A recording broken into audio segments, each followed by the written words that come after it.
అత్తమ్మ నూనె క్యాన్ బాగా జిడ్డు పట్టినది బాగా నీట్గా అయింది కదా, ఎట్లా చేసినారు అత్తమ్మ దీన్ని కొంచెం చెప్తారా?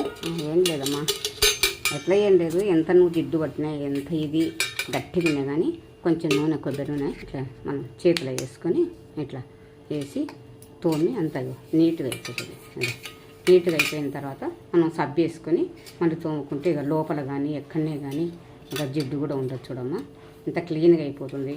ఎప్పుడైనా కానీ మనం నూనె అయిపోయిన వెంటనే ఇట్లా చేసుకుంటే చాలా బాగుంటుంది.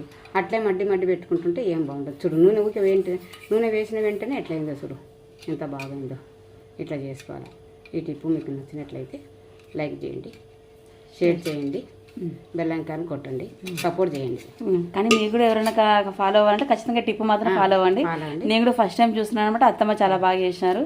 ఎంతో జిడ్డు మరకల నుండి చాలా నీట్గా అయింది అనమాట. మనం ముళ్ళుతో తీయాలని అంటుంటాం కదా, ఇక్కడ కూడా నూనె క్యాన్ తీసినాం అనమాట. ఓకే అండి, bye bye friends, thank you.